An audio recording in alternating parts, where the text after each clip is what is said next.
Assalamualaikum warahmatullahi wabarakatuh. Di sini kami akan membahas mengenai respirometer. Perkenalkan, saya Binti Tutiul Komiah NIM 18030204009. Nova Nurjana, NIM 18030204015. Saya Pinatri Wilujeng, NIM 18030204008. Saya Ana Uswatun Hasanah, NIM 180302411. Adakah dari kalian yang mengetahui apa itu respirometer? Respirometer adalah alat yang dapat digunakan untuk mengukur kecepatan pernapasan beberapa macam organisme hidup, seperti serangga, bunga, akar, dan kecambah yang segar. Lah, adapun beberapa komponen dari respirometer ini, yaitu tabung respirometer, sambungan pipa, alas respirometer, pipa kapiler berskala, dan penjepit pipa kapiler berskala. Lah, good viewers, fungsi dari respirometer ini adalah mengukur laju respirasi organisme melalui pengukuran laju pertukaran oksigen dan atau karbon dioksida.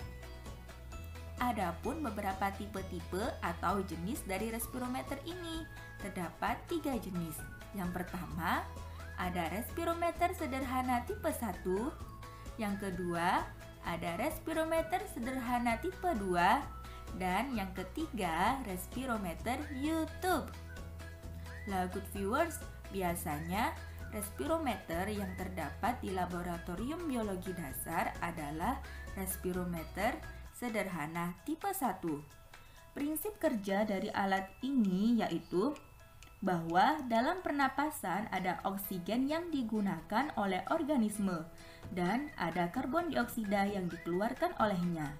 Jika organisme yang bernapas itu disimpan dalam ruang tertutup dan karbon dioksida yang dikeluarkan oleh organisme dalam ruang tertutup itu diikat, maka penyusutan udara akan terjadi.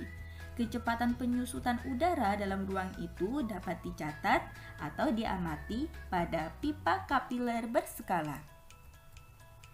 Selanjutnya, langkah kerja yang harus dilakukan ketika menggunakan respirometer adalah yang pertama, menyediakan spesimen yang masih segar dalam praktikum yang akan dilakukan.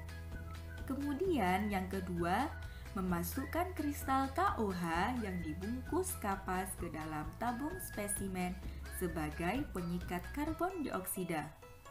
Lah, kristal KOH ini bisa juga digantikan oleh larutan pekat KOH yang diserapkan pada kertas penghisap. Selanjutnya, langkah yang ketiga adalah memasukkan spesimen ke dalam tabung respirometer. Setelah spesimen tersebut dimasukkan ke dalam tabung respirometer, selanjutnya kita tutup tabung respirometer dengan pipa berskala dan mengoleskan Vaseline pada bibir tabung respirometer. Vaseline ini digunakan agar udara yang terdapat pada tabung respirometer tidak keluar. Selanjutnya, memasukkan larutan pewarna atau eosin ke dalam ujung pipa berskala hingga kedudukan 0. Dan kalian juga harus mengamati perubahan kedudukan dari larutan pewarna tersebut per 2 menit selama 10 menit. Kemudian, catat hasil dan pengamatan tersebut. Selanjutnya adalah perawatan dari respirometer. Perawatan dari respirometer ini yang pertama, sebelum disimpan, perangkat bagian pipa kapiler yang berskala dibersihkan dengan menggunakan air mengalir atau air keran. Begitu pula dengan tabung respirometer yang harus dicuci dengan bersih. Selanjutnya dikeringkan dengan menggunakan lap kering. Sedangkan bagian pipa kapiler disemprot dengan menggunakan pompa supaya tidak ada sisa air yang masih mengendap di bagian pipa kapiler. Lah, good viewers, dalam penggunaan alat respirometer ini biasanya juga terdapat troubleshooting. Troubleshooting yang biasa terjadi adalah bocornya alat respirometer. Keberhasilan percobaan atau eksperimen ini tergantung pada bocor tidaknya alat. Maka dari itu disarankan hubungan antara tabung dan bagian berskala diolesi dengan vaselin lalu diputar-putar. Yang kedua, perubahan suhu udara.